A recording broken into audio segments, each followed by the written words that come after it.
Can't stay for long, but I wanted to support it, so I came, learn, we'll make a bracha, and Baruch Hashem Vivaldik.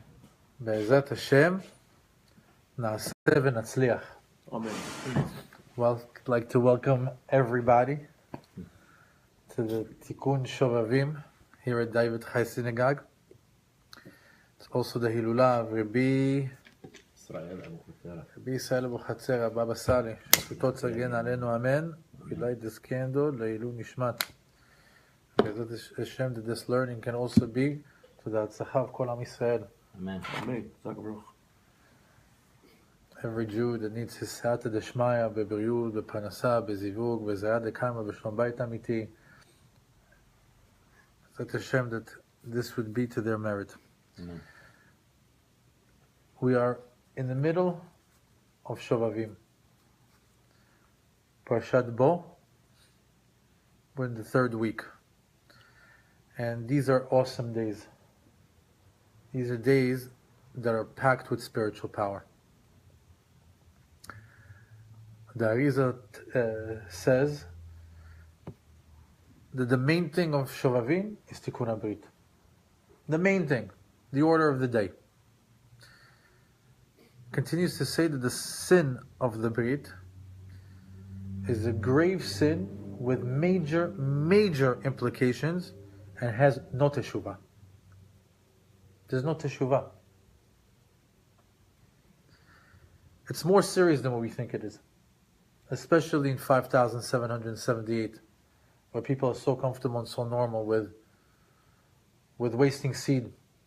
The Arizal says we don't even know. There's no Teshuvah for it. However, the Zohar in Parashat Noach says the Teshuvah for Pagam HaBrit needs to be Teshuvah Sagya. That's the word they used. Which means a big Teshuvah.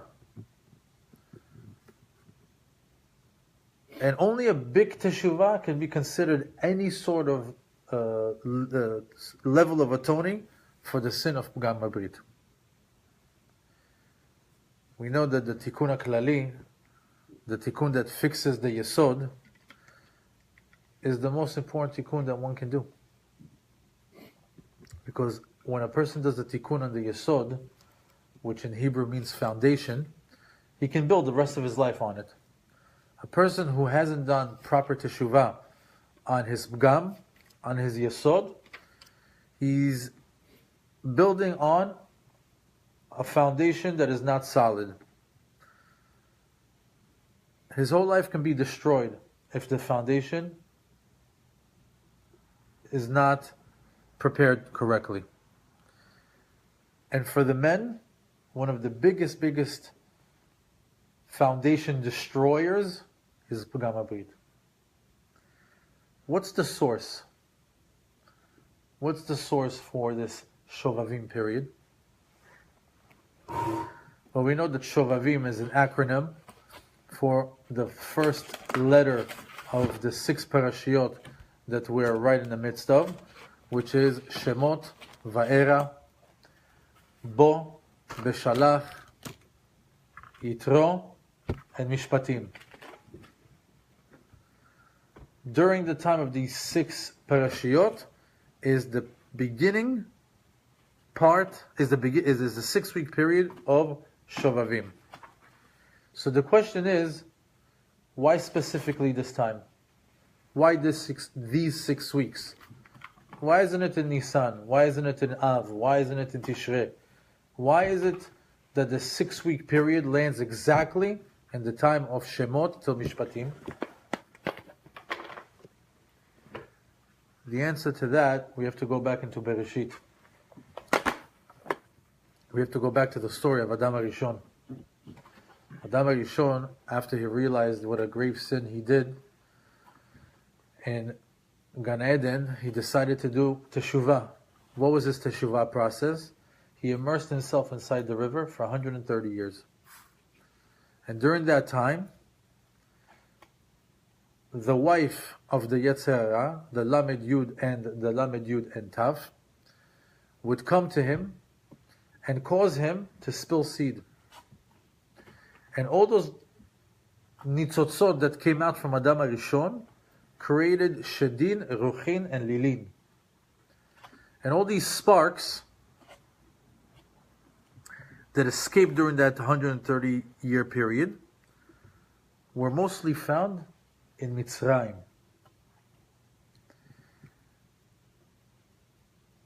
As a matter of fact, in the Chumash they call Mitzrayim Ervat Mitzrayim. Why they call it Ervat Mitzrayim, the nakedness of Mitzrayim? Because they said that Adam HaRishon was very tall. His head reached the skies. And when he laid on planet Earth, where would his private parts land on? Mamash on Mitzrayim. That's why Mitzrayim was called Ervat Mitzrayim. During the time of the Jews being in Mitzrayim, they were able to extract all these sparks. So when were the Jews in Mitzrayim? Shmot, Va'era, Bo, Beshalach, Yitro, Mishpatim.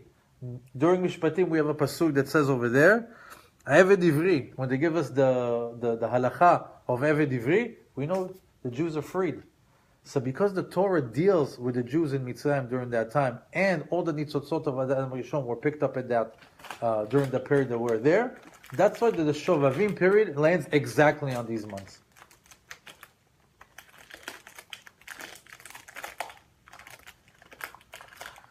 So right now we're in the midst of a very high level, a very spiritually elevated time for Tikkun HaYesod.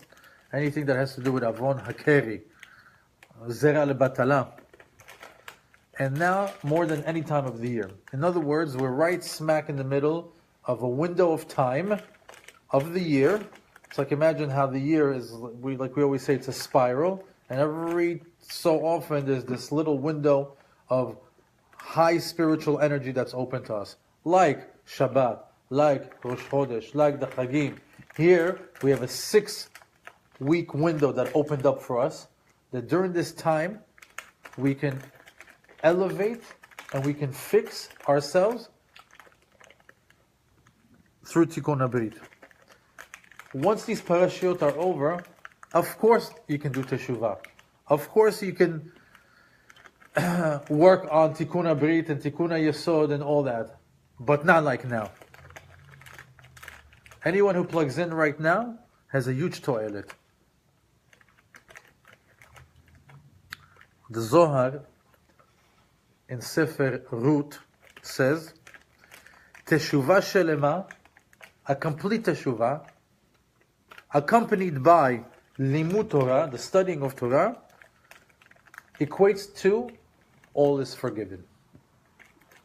Anyone who does a proper Teshuvah, a real Teshuvah, and adds to it learning, all is forgiven. Straight Zohar. And every year we have to do this, we have to mimic this formula of Teshuvah Shelema and Limud Torah. You might say, but I did it last year. I did it 2 years ago. I'm doing it for 10 years. The point is, every year you're chipping away at something. And it's not just what you did during this lifetime. We also have past lives. We have spiritual baggage that we don't know what it is. Hashem brings it into our lives and we think it belongs to this current life. But Pgam HaBrit is also connected to previous Gilgulim.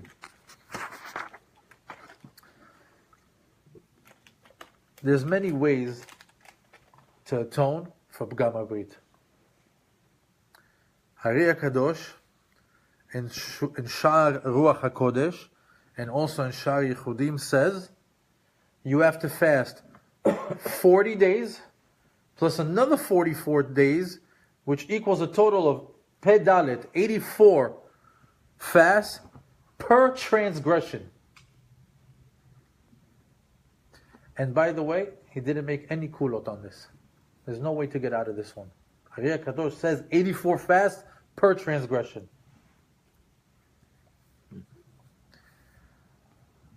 B'zchut HaTzadik, Harav Baba Sali, Rabbi Yisrael Abu Chatzera. Tonight is his yahrzeit. mentions in Ta'anit Hafsaka that he's very well known for fasting for 6 days straight. And no eating, no drinking at night. There's stories of him just eating on Shabbat and just the fish a little bit. So the Baba Sali says, anyone who's able to fast in 2 consecutive days, it counts for him as 27 days of fasting. 2 days fasting, consecutive, just like Kippur, like 2 Kippurs, was worth like 27 fasts. Anyone who fasts 3 days has the value of 40 days worth of fasts. The next 2 are incredible. 4 days of fast, 1,080 days. 5 days fasting, 2,600 days.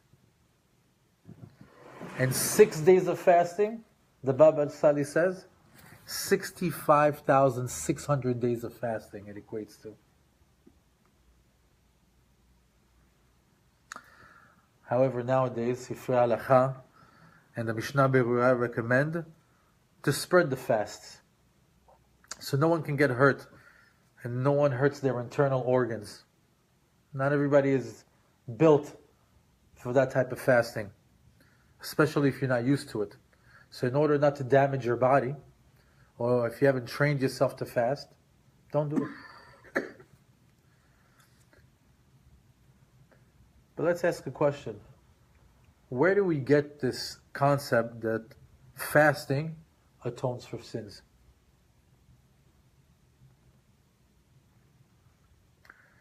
The Shulchan Aruch in Daf Shin Lamed Dalet, when talking about Shabbat, it says one should fast 40 days for not keeping Shabbat. And if you can't, Yifdeh b'mamon, he should give money. And then it continues to talk about a person who transgressed in Nida, B'shogeg, not on purpose, B'shogeg, these are all B'shogeg. Also needs to fast 40 days, and if he can't, Yifdeh b'mamon. What's Yifdeh b'mamon? You take the equivalent of a meal. Let's say nowadays you can go get a nice meal for $10. 2 slices of pizza and a Coke. A little falafel and a drink. $10, right? So that's a meal. Let's say you eat twice a day. That's $20. Multiply that by 40, you got 800. That's what it means, Yifdeh b'mamon. So we see that we have a source in Shulchan Aruch for fasting, and that fasting atones for sins. Baal HaTanya says, do it differently. Take the 84 fasts and split them into 9 years. 10 fasts a year. And do it during the short winter days. And they recommend it to be done on Mondays and Thursdays. The Arizal and the Chida say no, you have to do consecutive fasts, one day after the other, and with eating at nights. Several opinions about fasting. With eating at night? Yeah, meaning you fast during the day from Alot HaShachar, and then by Shkia, Tzeta Kochavim, you can eat. Now you have to understand that fasting is not a halacha. All this fasting that we're talking about here is a minhag. It's just a custom. And basically one should take the most lenient approach that fits their Teshuva style. Not everybody can do it. Not everybody can fast 2 days in a row. Not everybody can do 40 days straight. Not everybody can do Monday and Thursday for 9 years. Do it according to the level that you're on. We know in Judaism it's all about levels. Right? There's Baalei Teshuva, there's people that are religious, there's people that are On a higher level, there's people that are, take it upon themselves to atone for, to involve the body as part of their religiosity, not just learning. Depends on where you are. You have to find the right level that fits your religious level. But one important rule is that one must accept the ta'anit the day before in mincha. And if he doesn't, it doesn't count. It doesn't count. If on mincha you didn't say, I'm going to fast tomorrow, you read the little nusach that we have in the siddur, don't do it. It's not going to count. And by the way, it's considered a neder. Fasting in Yom Kippur, fasting on Tisha B'Av, taking a t'nai, that's not what we're talking about. These ta'aniyot that we're talking about during Shovavim are considered a neder. And the nusach that we have of saying le David Mizmor to get out of the fast in case, we say that, should I not be able to complete my ta'anit, I'll say the Mizmor of le David Mizmor, and I'll be able to just get out of the fast. It's not so accepted, this opinion, when it comes to personal fasts. It's a neder. It's not so easy. You have to be serious about it. That's if you accept it the day before. Yeah. But if let's say you're makabel, that's pretty They're much saying it's not... Let's say you do it all the time, but you weren't makabel it today. Shouldn't be a problem. Shouldn't be a problem. You were makabel today. You have to do it that day. Sometimes you do something a long time, it could become as another kind of thing, you know what I mean? Kaf HaChaim adds that when accepting personal fasts, one must specify exactly what he's fasting for and what he's atoning for. Not just to say, I'm fasting tomorrow. I'm fasting tomorrow because I want to atone for my sins that I did with Pugam HaBrit. You have to specify, Kaf HaChaim says. He gets it from the pasuk that says, Natsuma v'nevakesh me'elokeinu al hadavar hazeh. And he highlights the word hazeh. What's hazeh? On this. In other words, should you need to fast to atone, to get closer to Hashem, to say, Hashem, I'm going to torment my body with no food and no drinks in order to atone for a sin. Which sin? Which sin are you talking about? Hazeh. You have to specify it. The Arizal says that one should fast at least one day during Shovavim. And if possible, 2. And those days should be Monday and Thursday. And the reason for that is because Moshe Rabbeinu went up on the mountain on Thursday and came down on Monday. Do you know that? That was a chidush for me. Every time that Moshe Rabbeinu went up, it was Thursday. And he came back down, was Monday. And if you had to choose between the two, Thursday is preferable. There's another opinion that says that fasting should be done on Friday. Why? Friday is number 6, corresponding to the 6th Sephirah of Yesod.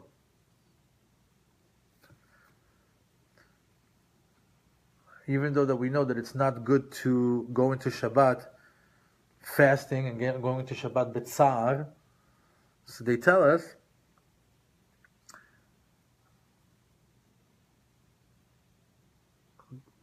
they say, if let's just say on Thursday, it's a very strong Torah learning day. If the guy fasts all day on Thursday, he's not going to be able to learn. He's not going to have Yeshuva Dat. So what would you rather do? Fast and not learn, or learn? The answer is learn.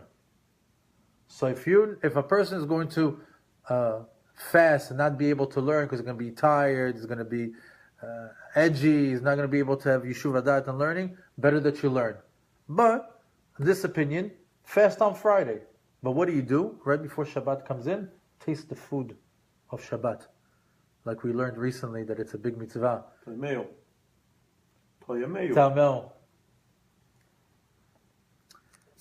All the Hasidim are very medactic in that. Yeah?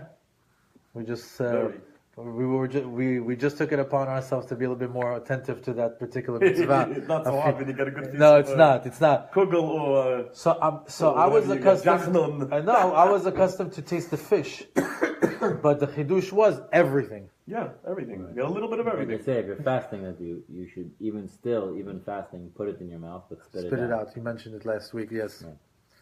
Another opinion is that if the entire Shovavim is not done Monday and Thursday with a Tnai, there's no toilet for the Tikkun.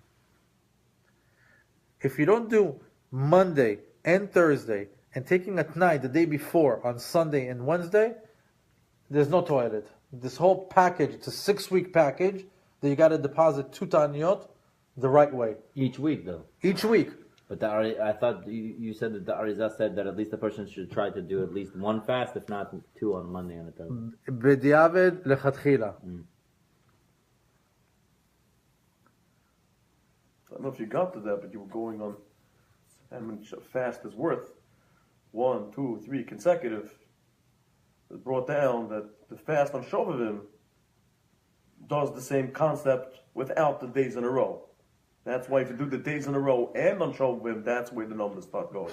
This is right. This is right. Everything that we're mentioning right now is for Shovavim. Period. I understand that, but you was a calculation you were saying before. Right. Of the Baba 1, 2. It's not 1, 2, 3, 4, 5.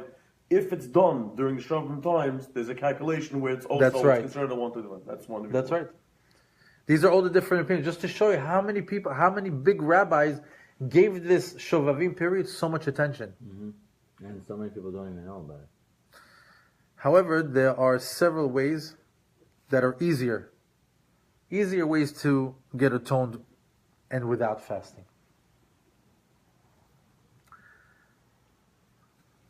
Chazal say, then when somebody finds himself eating a delicious meal,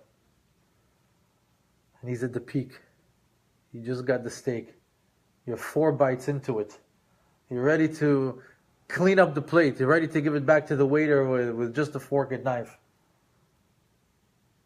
If on the 4th or the 3rd or 4th bite, and you're ready to, you're still salivating for the flavors, and you say, I had enough.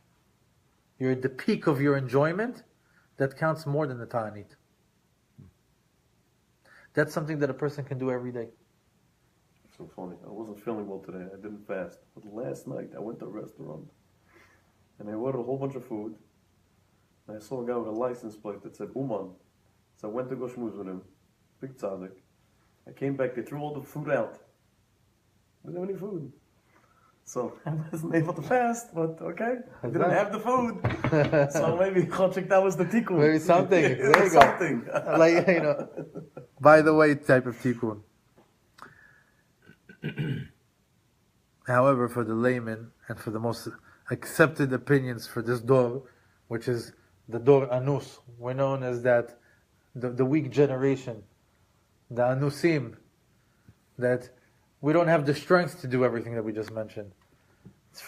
It's for previous generations, people that were holier, people that knew how to take advantage of this time period. This dor, don't even try it. What do? What's left for us? The rabbis tell us, increase your Torah learning. Add more Torah to your daily regiment. Because they say, Limud Torah keneged kulam. In other words, let's just say you have your learning in the morning. You have your learning at night. You have all these things that you're accustomed to. However, you stop at your lunch hour and you say, I'm going to take 10 minutes right now and I'm going to learn something that I usually don't learn in honor of Shovavim. In other words, learning something for Shovavim. The nighttime, usually I read out of these 3 books, but for the next few weeks, I'm going to add another book to my learning for just 5 more minutes, for just 10 more minutes. Lichvot Shovavim. To increase your learning, that atones for sins. That atones for Tikkun Abrit. It's also customary, and this is something that Be'ezat Hashem we're going to do also in the shul, to do Ta'anit Dibur, not speak for the day, read the Tehillim book 3 times, and do a 5-hour session of straight learning. there's a big inyan of learning for 5 hours straight. And we're going to do it tonight. Bezat Hashem, we're going to be here for 5 hours learning straight. We're going to be Mekayem. Where's the source of 5 hours? Where do we get this from? Where do we see this? I'm going to bring you all the sources at the end. I have a sheet over here. One. I just never heard of that before. I'm going to bring it to you. I have it over here. Actually, as a matter of fact, jump ahead. No, Rav Pinto. Yeah. Rav Pinto Shrita. that's what I wanted to say. Actually, this entire lesson, Shtabach Shemo La'ad, I was able to compile from 2 rabbis that are brothers, Rabbi Shlomo Pinto and Rabbi Yeshua Pinto. They both have. One has a kuntres, amazing kuntres, and then Rabbi Pinto has the little booklet, and over there he quotes everything, all the sources. And I was reading these 2 sources for the past 2 weeks, and this is like a summary of most of them. At the end, Be'ezat Hashem, I'll give you the source for that as well.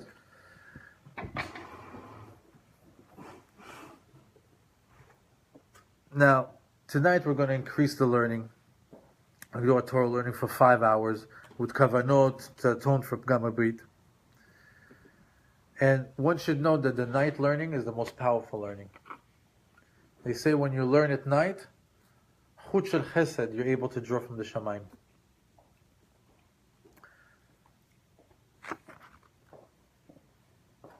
That was today's Daf Hayomi, by the way. However, let's be real.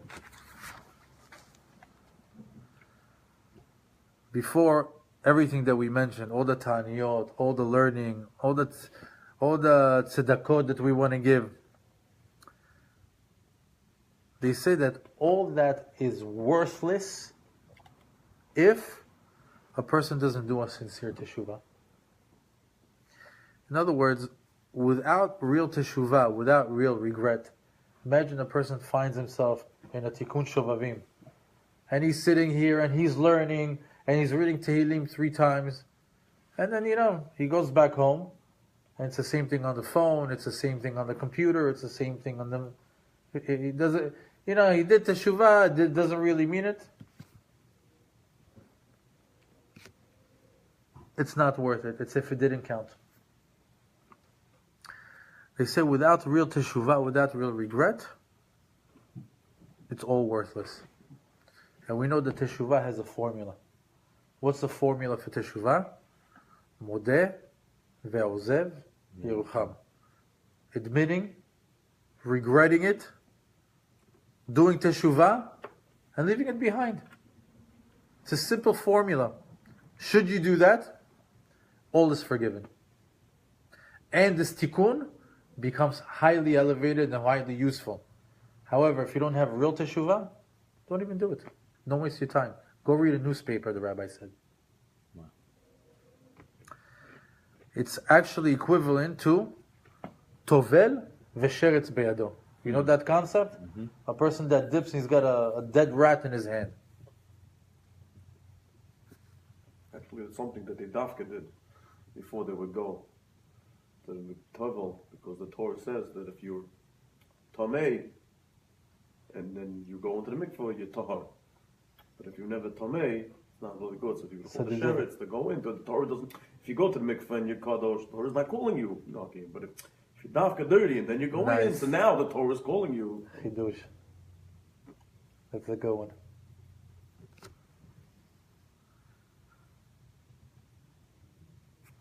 Anyone who does this Tikkun Shovavim, anyone who goes through this process and does it without going through the process of Teshuvah, none of these Tikkun Shovavim nights are going to help him out. A big part of everything that we're talking about here is the Teshuvah part of it. The study of Torah instead of fasting is a powerful tool for Teshuvah. Powerful tool. We mentioned the 5 hours of street learning and the Tanit Dibur.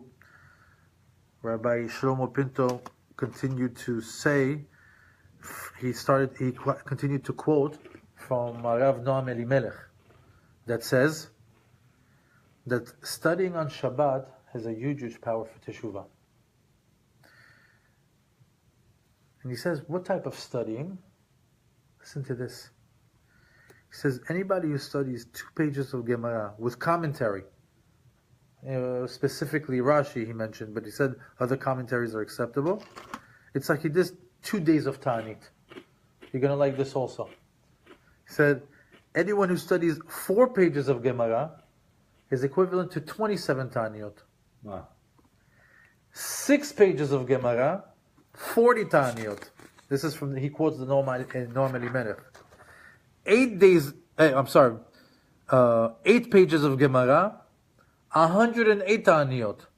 I never knew that. I never knew I can learn Gemara and it counts as a Ta'anit. Amazing. On Shabbat. Yeah. 10 pages, 1,600. Wow. 12 pages, 65,600 Ta'aniyot. Oh, like the other one. The 6 days of Shabbat.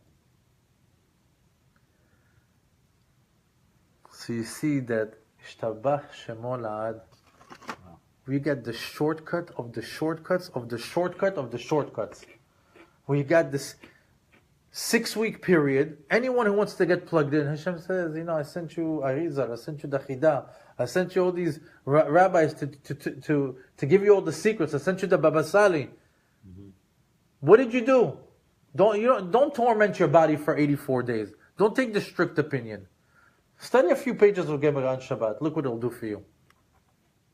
Right. You don't have to do this 84. You don't have to go roll around in snow. Study on Shabbat.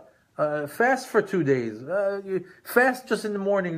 Fast just in the winter. Take the Baal Tanya opinion. Do something, and you have a way to clean it up. You have to a way to clean it up.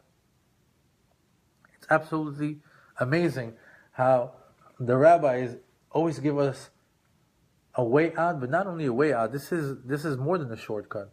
This is a way to completely clean up. When in our lives are we ever going to be able to do 65,000 Taniyot? Never. But I can challenge myself to learn 12 pages of Gemara on Shabbat. I would love that.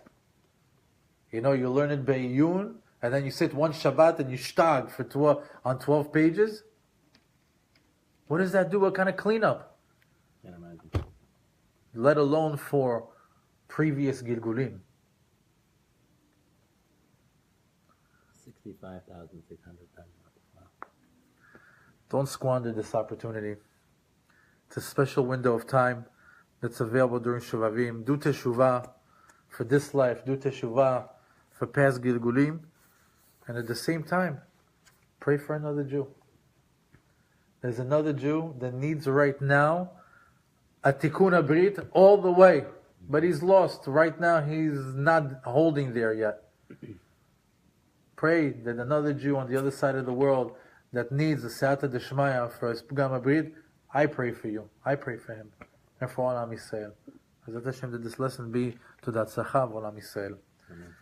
There's also, we can't forget the cure-all, the elixir to Pgam Brit and to many other things, many segulot, is of course the reading of Tehillim. And specifically, Tikkun Klali, which has over there 10 prakim. And I just read that one should have a kavanah, that the 10 prakim that correspond to Ashrei, Shir, Bracha, Mizmor, Negina, Hallelujah, Lamnatzeach, Chodur, Rina, Maskil, Tefillah, correspond to the 10 sefirot of Keter, Chokhmah, Bina, Chesed, Gvura, Tiferet, Netzach, Hod, Yesod, Malchut. Unbelievable what we're dabbling with. We just started the night with reading of the Tikkun Klali. We're activating here Sefirot in the Shamayim. Wanted to give a small little introduction to this night, and also wanted to just say that everybody on their own level. Everybody on your own level. If it's just learning for 5 minutes extra, it's accepted. If you could learn for 2 pages of Gemara on Shabbat, it's accepted. If you can fast from morning to night, it's accepted. If you can do 2 days straight, amazing. If you can give the perfect package, Monday, Thursday, with the night before, the entire 6-week period, amazing. If you can be a Baba Sali and do 6 days, you're already atoning for Am Yisrael, not just for yourself. Bezat Hashem, שנזכה to be able to do the tikkun for ourselves, for the people that are in our soul groups, and to be mashpi'im. Anami said that maybe bring another Jew to take care of his Gam Brit. Bezat Hashem, we'll get some divrei Torah from the Breslaver in the house. I wouldn't call myself a Breslaver. Also something for Lichvot Tikkun Shovavim. People that are truly Breslavers, I am not one of them.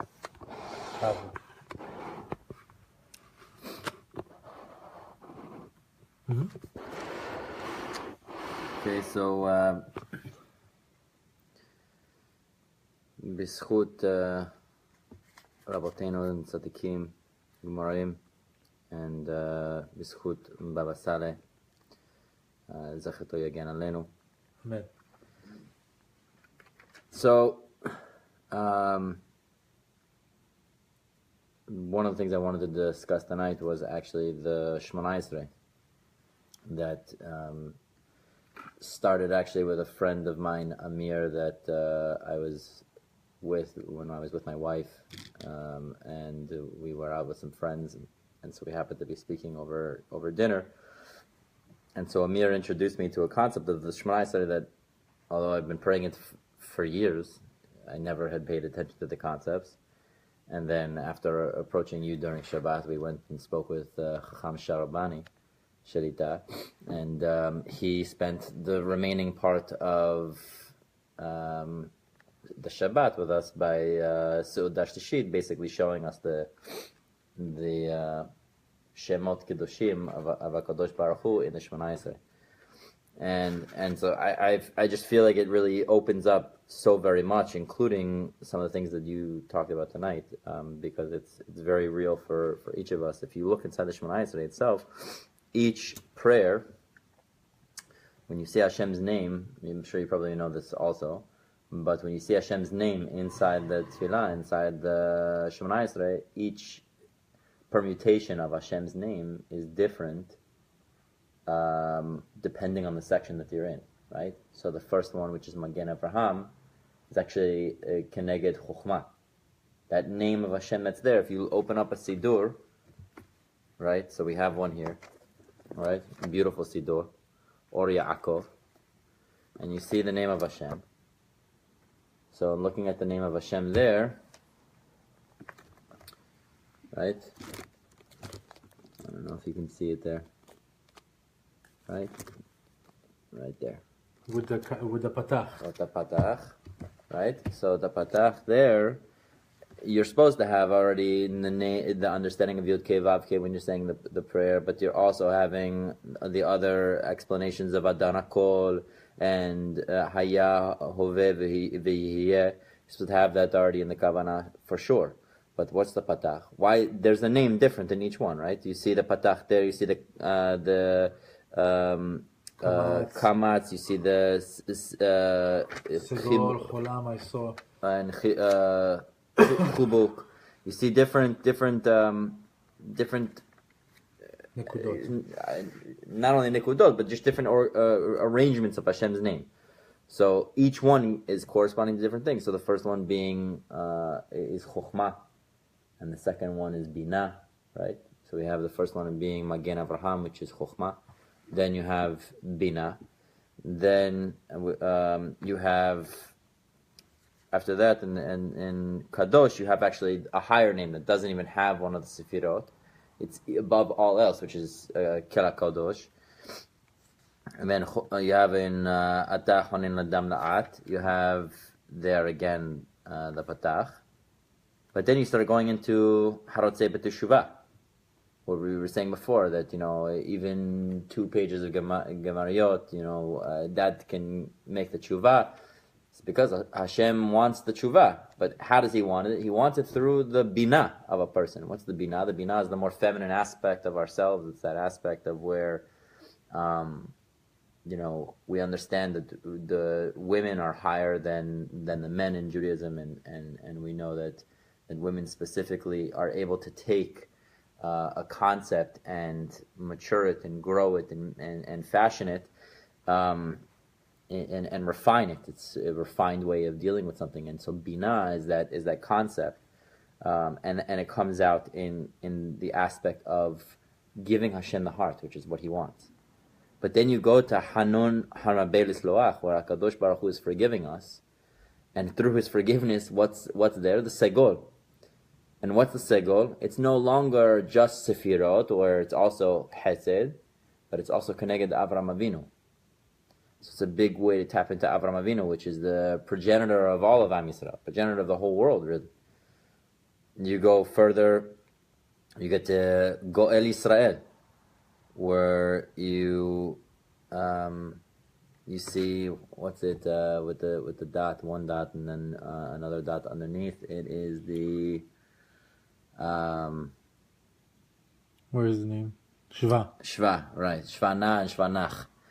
But with the Shva, because there's that concept of it being a Shvanach in this particular Nekudah of HaKadosh Baruch Hu's name, the concept there is because the Geulah is a Geulah where we coming and HaKadosh Baruch Hu, it's brought through Din, which is Yitzchak Avinu.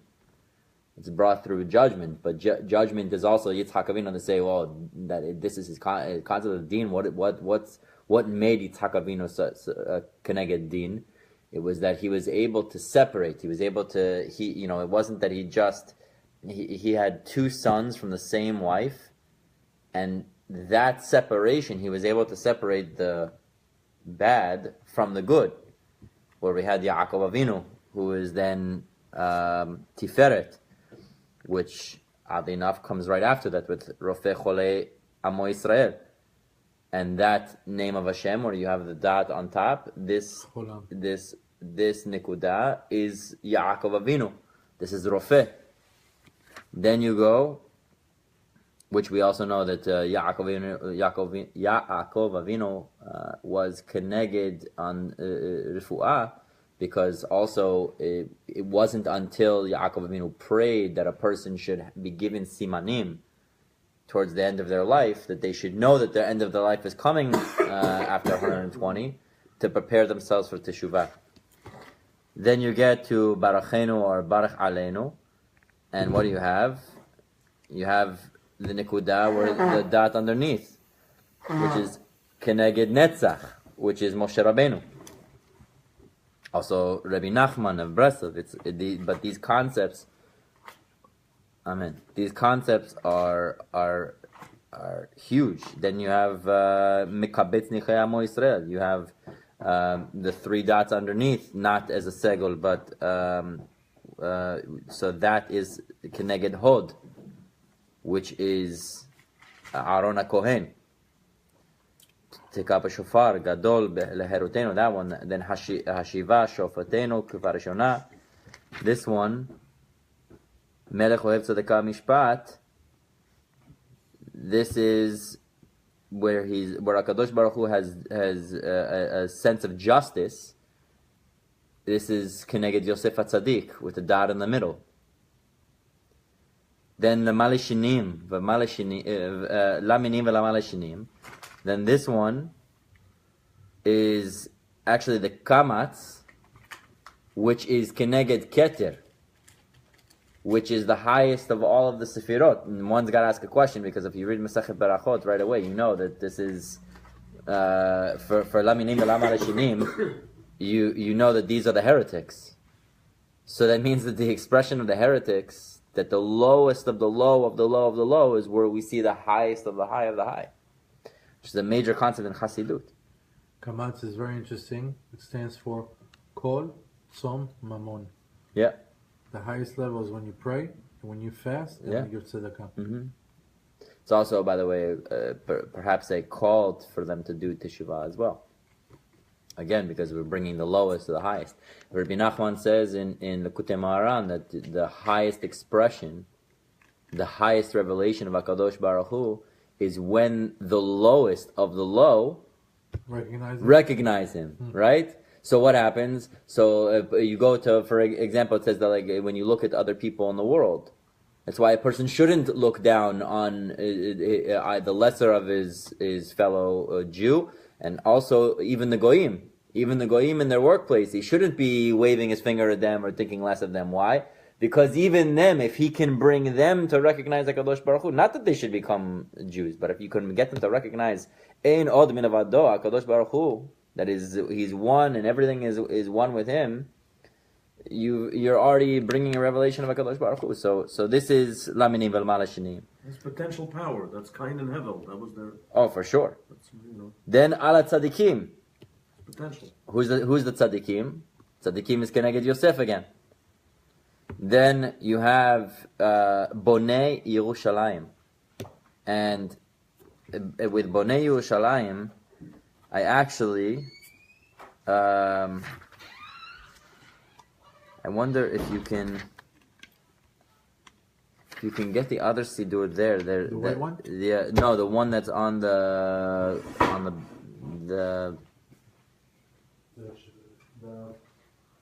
not the Stender, what, that one, yeah. Yeah. Saw something tonight. By Arvit.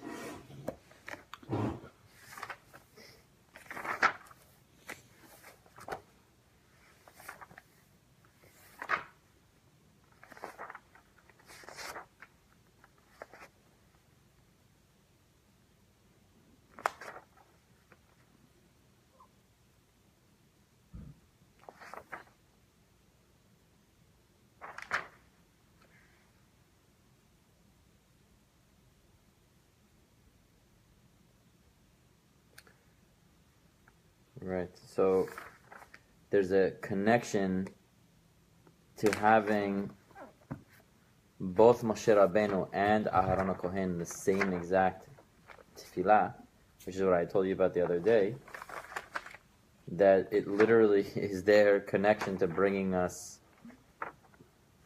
through to redemption. It's the Shemana Yisrael is completely changed for me in just knowing these nikudot, because then you're tapping into something as you're praying. It's kavanot. But the kavanah is totally different. Baruch Hashem Mishtabach Shemad with Chacham Sharabani. But it's really anyway, I can't find it right now. But it just that concept also with the Tishkon Betoch Yerushalayim, Bonei Yerushalayim is also Hod, which is Aharon HaKohen. Then you get to Matmir Keren Yeshua. We find Moshe Rabbeinu there again. And then Shema Kolenu, you see there is also one of the higher names of Hashem. It's also like a Hakel HaKadosh. Moshe Rabbeinu again, Hamachazir Shechinato Tzion, because he's returning to Tzion, and then this is the true expression of redemption, which Moshe Rabbeinu is our Redeemer. Hod by Hatov Shimcha Ulachana Elaodot, and then Sim Shalom. You have Yosef HaTzadik. Now to tie this into Shovavim, and I said this over the other day in the Beit Knesset, but I feel it's important to say again. A person can say to themselves, "Wait a minute, how are you going to give me Yosef HaTzadik here? Yosef HaTzadik Shalom had near war with his brothers. He had the situation with Potiphar and his wife, where the wife was accusing him of certain things, albeit for whatever the kavanah that she had, but nevertheless she accused him of this. He sat in jail. He had pretty difficult challenges, even though he became the viceroy. But leading up to that, from 17 years and older, it was not easy. And I would say even if you really even advanced of 17 years, because he had the difficulties with his brothers. But to bring Yosef here for Shalom, we know if we're going to choose anyone for Shalom, who we're going to choose for Shalom? Aharon. But Aharon is Hod, and he's not brought here. Aharon is Ohev Shalom Verodef Shalom. But what happens here? What happens here is, and we've said this before, but it's worth repeating again, especially on Leil Shovavim. that a person, we know through the Zohar that a person, their peh and their milah is the one and the same. The peh, which is the mouth, and the milah, which is the lower mouth, these lower regions, and the upper regions, is keneged olam hazeh and olam haba.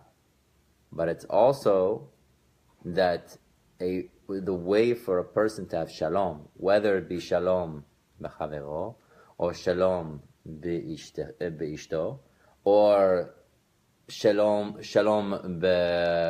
b'makom, wherever the shalom is going to be expressing itself, whether it be with his wife, or whether it be with Hashem, or whether it be with his friend, he has to learn a few things. One is to keep his Brit Kodesh, which also is connected the einayim, that a person should be careful with his eyes, but he should also be careful with his mouth. The Shovavim is not just about his expression with his lower extremities, but also dealing with his mouth, dealing with how he deals with other people, how he speaks with other people, what he says, how he says it, to whom he says it. Maybe he's talking too much to the woman that isn't his wife. These are concepts and things that we need to keep in mind.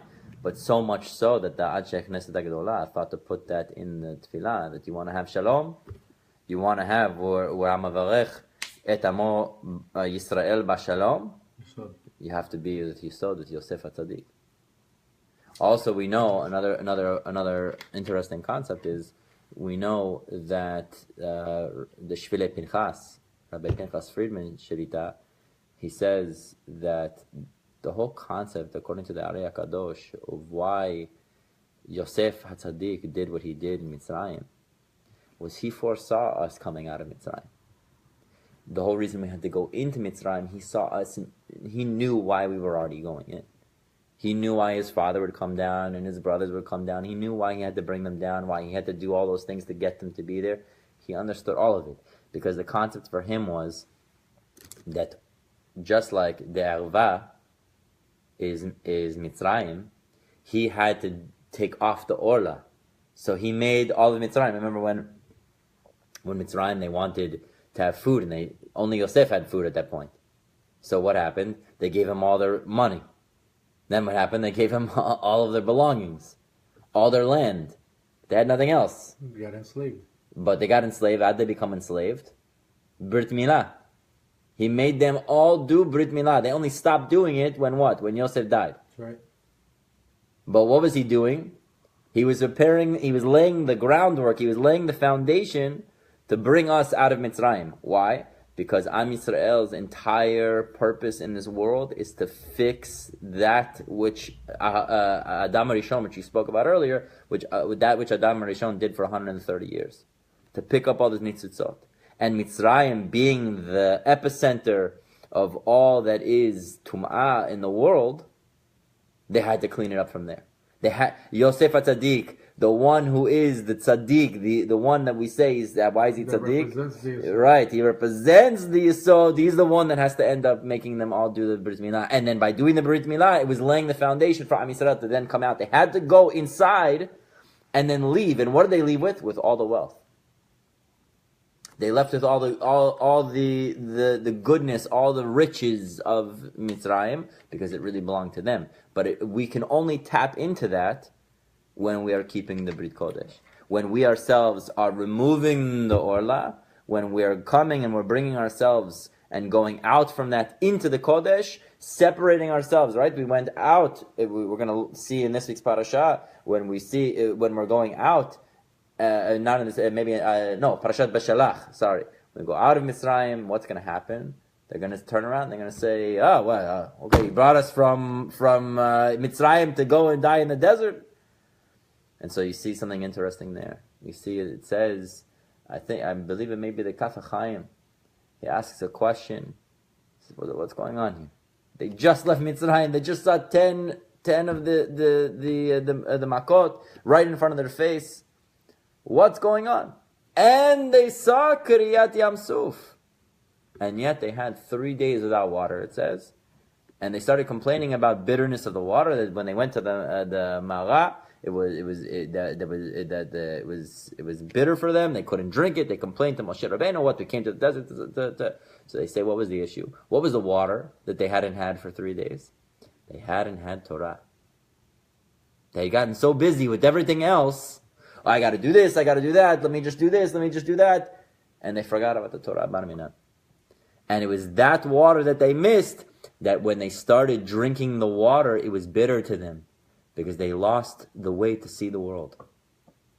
How they saw the world was able to now infect and invade the way that they live their own lives. That it led to complaining, which goes right back to what we said before. That if a person wants to have shalom in their life, don't do the complaining. Watch one's mouth. It's not only, Shovavim is not just about the Brit. The Brit is just a pretext for everything else. There's other aspects of it, which is about our mouth, about how we do things, and about our eyes. About our eyes. So it's those three things. Shovavim is to work on the eyes, is to work on the mouth, and to work on the Brit. And if we work on that, then we truly are Kodesh. Because to be Kodesh, you have to be separated. Once you have a separation, then you know you're Kodesh.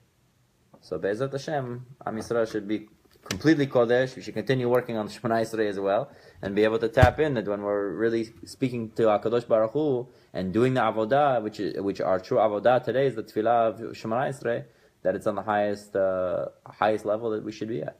Amen. Hazak. Hazak.